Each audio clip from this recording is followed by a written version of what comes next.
Hey there YouTube, Wrestling Optimus here, back with another action figure review. The WWE product has been a tale of two shows lately. Raw is absolutely terrible, while Smackdown has been pretty good to great. Luckily it's Friday, which means we get the latter. That's right, it's time for Smackdown on Fox. As always, if you're new here, make sure to like the video and subscribe to the channel for more pro wrestling and action figure content. Now, we're headed into the Thunderdome for the go-home show for Clash of Champions. So, for a review and some fantasy booking, let's take it over to the action figures. SmackDown opens with an Ascension ceremony hosted by Corey Graves, where both Sami and Jeff's Intercontinental title belts will be hoisted above the ring in preparation for Sunday's match. The winner will get both belts and be crowned the undisputed IC champion. Sami says he's already the rightful champion, so this match shouldn't even be happening. Jeff's title is a sham. A championship, if you will. I totally agree with him. Meanwhile, AJ and Jeff shame Sami for staying safe during a pandemic, as if that's a bad thing. Once the belts are raised into the air, Zayn pushes a ladder onto Styles and Hardy. As he exits up the ramp, Sami's stopped by Adam Pearce, who has apparently been elevated to general manager. Pearce says because of that stunt, Sami's scheduled match against Jeff is now a triple threat with AJ too. Seriously, who is this guy again? And why does he get to make these ridiculous decisions? Down with Tyrant Pearce! We come back from a commercial with the match already in progress. Each man tries weakening their opponents for Clash of Champions. In particular, knowing Jeff's history with ladder matches, AJ and Sami targets his injured leg so he can't even climb one. After a good little warm-up match, Styles hits Hardy with a phenomenal forearm, but gets immediately thrown out of the ring by Zayn, who makes the cover and picks up the sneaky victory. His celebration is cut short when AJ hits him in the face with a ladder. He then sets it up, climbs it, and puts on both titles, standing tall. So, Jeff is definitely winning on Sunday then. My fantasy booking remains a new League of Nations faction. Let Sami win the Intercontinental title at Clash of Champions and have Cesaro and Nakamura retain. Then, team them up with Sheamus and have them run roughshod all over WWE. Heck, when Jinder comes back, he can join too. The only thing I can't think of right now is a motivation for this group other than, we're good wrestlers who can beat you up, so we're going to. Heavy Machinery are backstage with Kayla Braxton. It's been a week, and Otis must choose between fighting The Miz in court or forfeiting his Money in the Bank contract. He says his mom always told him not to trust three things: carnival clowns, 1% milk, and lawyers. The Miz and John Morrison appear. Tucker says Otis won the contract fair and square, but Miz doesn't care. If Otis doesn't play ball, Miz's pricey lawyers will bury him in legal paperwork and bills until he has nothing left. While Morrison records on his cell phone for posterity, Miz provokes Otis by saying, "If you don't think I can get it done, just ask your girlfriend Mandy Rose." That's when Tucker realizes that only the Miz's name is on the lawsuit, meaning Morrison won't get anything even if they win in court, and he isn't protected from harm. With that, Otis attacks, beating Morrison until officials step in to separate them. Okay, where is this going exactly? That was all we got from these guys tonight. I hope they're not actually trying to find a way to give Miz the Money in the Bank contract. My fantasy book would be to keep going down this legal road if they must, but have Tucker find a clause that allows them to cash in the contract for the tag team titles instead. It's not like they're doing anything productive with those anyway. Bayley comes out with a chair and sets it on the stage. She's not going to waste any more time thinking about Sasha Banks. She has a match to prepare for at Clash of Champions. Speaking of which, last week, Nikki claimed this would be different because Sasha isn't in Bayley's corner. But all Nikki has to do is look what Bayley did to her former best friend, and she'll know exactly what she's in for on Sunday. Lucha House Party are already in the ring as the tag team champions come out. Gran Metalik is taking on Shinsuke Nakamura. Metalik is one of the more underrated wrestlers on the SmackDown roster. He gets in a bunch of exciting, high-flying maneuvers before finally succumbing to the Kinshasa. Your winner, Shinsuke Nakamura. As Lince Dorado checks on Gran Metalik, Cesaro runs in and hits him with a neutralizer. Noticeably, Kalisto stays on the outside and doesn't help his teammates until after the champs leave the ring. To only his surprise, Dorado takes offense and shoves Kalisto to the mat. We get a really good video package showcasing the Samoan wrestling dynasty. Afa says everything in Roman's blood says he's a winner. Sika says Roman was born for this. Jimmy Uso says their mentality came from growing up fighting each other. He wants his brother to go get that title. Finally, the Usos' father, Rikishi, says Roman has always sat at the Chiefs' table, even as a kid. He's destined for greatness. But his son Jay has paid his dues and will become the new tribal chief at Clash of Champions. Then, it's all love. I ordered a whole box of figures from a seller online that should be coming any day now. It will have both a Cesaro, even though he's on the list of Optimus, and an Uso battle pack. When it arrives, I'll be sure to do an unboxing video. Plus, I'll finally have all those guys for these review videos. Speaking of the Usos, Jay comes to the ring for a promo while Roman and Paul Heyman watch from their swanky locker room. Jay's pumped for family vs. family at Clash of Champions, but first, he's got a question for Roman. See, Jay's been getting asked on social media about the look Roman gave him last week after their win. He asks Roman why he smiles to his face, but frowns on his back. Silence. Paul Heyman steps out of the locker room and says he believes the WWE Universe deserves to hear what Roman Reigns has to say to his cousin, face to face, in the ring. But it won't happen when Jey Uso demands it. It will happen at the accommodation of the schedule of the Universal Champion.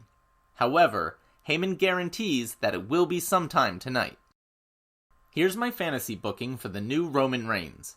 Have this play out the way we all think it will, with Reigns inevitably beating the holy hell out of Jey Uso at Clash of Champions. Then, have Kofi Kingston come back and go through a similar storyline. Kofi thinks what Roman did to his cousin was wrong, but Roman says it was just business. He says he respects Kofi as a former champion, and wants to show it by giving him a title shot. But he keeps throwing in subtle jabs like, "I'm so glad you got to be champion, I wouldn't want it to take another 10 years to earn another shot." Or, "Be careful, last time you took on a Paul Heyman guy, you lost your title in seconds." At the next pay-per-view, Roman wipes the floor with Kofi too. Big E attempts to avenge his New Day brother, except this time, Big E wins and takes the championship from Roman, who, instead of demanding a rematch, says, "The Universal title is crap anyway, I'm going after the WWE Championship." Over on Raw, Roman turns full heel and goes after Drew McIntyre while aligning with the newly returned Brock Lesnar, who still has beef with Drew. It all culminates in a match at WrestleMania, Drew McIntyre and Big E vs. Roman Reigns and Brock Lesnar. Winners get both titles. King Corbin cuts a promo mocking Matt Riddle's Know Your Bro segment from last week.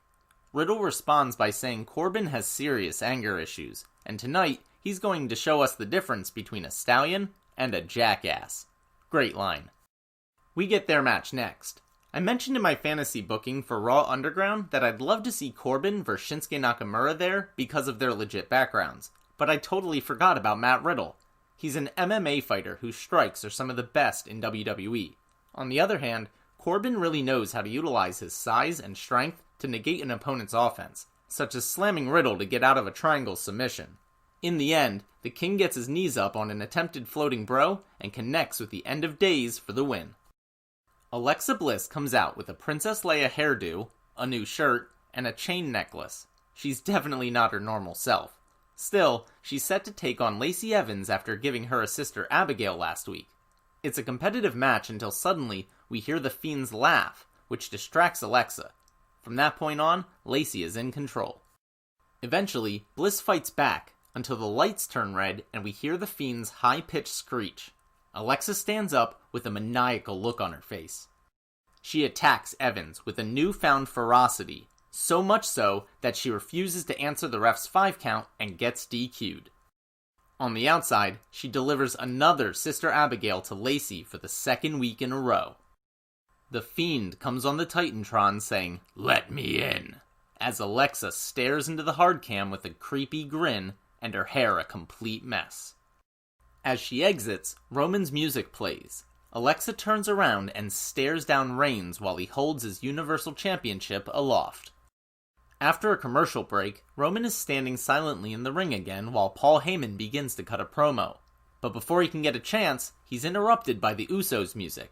Jay comes out and stares down his cousin. Roman takes the mic. He says the truth is, he'd give Jay the title if he could, but he wouldn't even know what to do with it. hear that? He was getting there. Son, you wouldn't know what to do with it even if you had gotten there, so don't worry about it. He doesn't understand the responsibility of being on top, the weight and the pressure of being the face of WWE. It's not his fault though, he's a twin. His entire life he's depended on his brother. That makes him one half of the greatest tag team of our generation. He's made the family proud, but the family relies on Roman being the tribal chief. That ain't Jay, and it never will be. Roman leaves, but when he gets halfway up the ramp, we hear Jay ask, "What if you're wrong? Why can't I be the one who provides for the family? Why can't I provide for my kids, your nephews?" He says when people see Roman, they see the big dog. But when people see Jay, they ask, which one are you? Well, after Sunday, they're going to say he's the one that beat Roman Reigns for the Universal Championship. This is a killer response, and I'm glad he believes in himself, because unfortunately, no one else does. Just when you think the show is over, Roman nails Jay with a Superman punch from out of nowhere. He screams, "I don't just feed my kids. I don't just feed your kids. I feed a whole family with this title. They need me to have it." He ends by telling Jay that he needs to take his payday and the ass whooping that comes with it because he will never take Roman's title or his place at the head of the table.